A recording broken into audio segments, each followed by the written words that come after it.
Welcome aboard the Bitcoin Express. My name is Chase. Let's get to it. Greed is what makes Bitcoin so strong and so secure.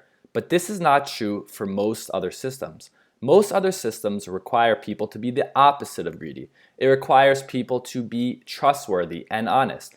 Even in a system where majority of the people are trustworthy, even one weak link can ruin the whole system, and even people that most of the time act fairly and honest can turn to greed. And greed is just something that we are born with as humans, and it's something we have always had, and it will never go away. Nothing wrong with it, or right or wrong. This is just how we are as humans.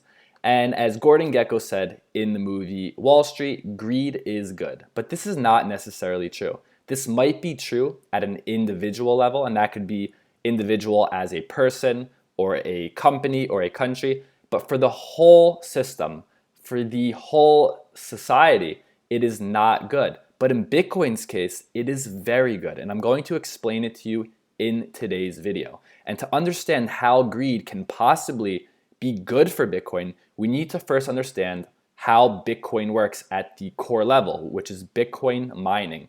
So Bitcoin mining is the process of verifying transactions, making sure that they're valid, and adding them to the blockchain. So all those payments that people make, there needs to be someone or a computer or a node adding it to the blockchain. But no one does this for free.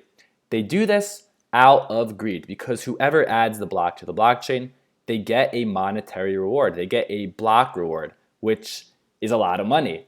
And every 4 years, this block reward cuts in half. And people are competing. They want to get the next block. So at the very basis of Bitcoin, it relies on greed. It relies on people wanting to make money off the system. No one is opening up creating a node or mining Bitcoin for the greater good of Bitcoin. It's all for personal profit. So during the system of profiting, you need to solve a very complex math puzzle. And this is how you can add the block to the blockchain and get that reward.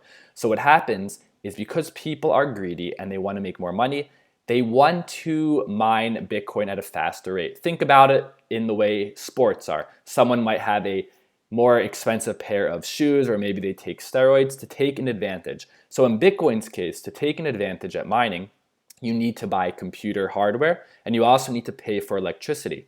And as the years went on, people figured out that if I have a stronger computer, I can mine Bitcoin faster. So everyone starts buying these more expensive computer mining hardware, and today we use ASICs miner, but it's not that only one person has access to it. Eventually everyone has access to it, and the end result of these more powerful computers, more electricity being used, is a higher hash rate. And a hash rate, it presents the power needed or the difficulty to mine Bitcoin, and the higher the hash rate, the more secure the network. And if you can see the screen in front of me, we are almost at all-time high. Well, yeah, I guess we are at all-time highs in May of 2020. And as you can see in 2017, we were very low. The network is so secure today because people want that reward and they're willing to get more expensive hardware and pay more electricity. So right off the bat, you can see that greed is what makes Bitcoin secure. Without it, this system can easily be hacked. And every time someone adds a block to the blockchain, people want it to be wrong. Again, this is out of greed. If someone sees a block on the blockchain added, all the other miners say, you know what? We do not want this block to be right. I don't want that person to get the reward. I want it up myself. So let's prove that this is wrong. So everyone comes together, again, out of greed, to make sure this block is incorrect so they can throw it out and then they can mine it and get the reward. But once everyone realizes that this block is correct, people, again, from a greedy standpoint, say, you know what? This is right. We're not going to throw it out. Forget it, add it. Let's move on to the next block so someone, one of us, can get the next reward. So in terms of security, you can see all of this competition raising the hash rate. The price of electricity makes it so secure. And a big threat of any blockchain is a 51% attack. This is where someone or even a group of people have 51% or more control or power of a network. And when they have this power, they have the potential to double spend or hack the blockchain. But the problem with this more specifically in Bitcoin's case, is because the hash rate is so high, it costs so much money to just make an attempt at a 51% attack. When we hear the word 51% attack, we assume if you have 51%, boom, that's over. You're going to be successful in this attack. But it's only at an attempt. And if someone is greedy, the whole point of this is so they can make money.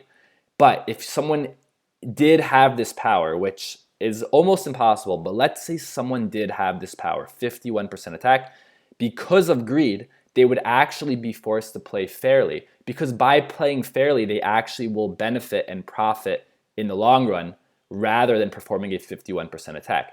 And to make it even harder, just a side note, 51% attack, as I mentioned, is just an attempt.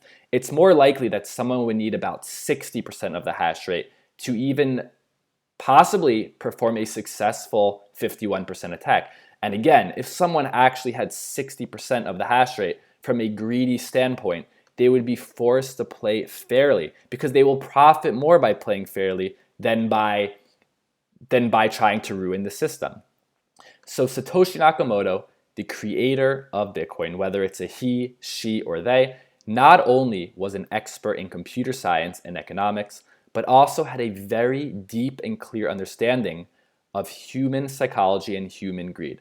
And instead of trying to make a system where we try to avoid human greed, Satoshi Nakamoto made a system where human greed, which will always be around today, tomorrow, and 1,000 years, they used it as fuel to make a very strong blockchain that gets more secure every day.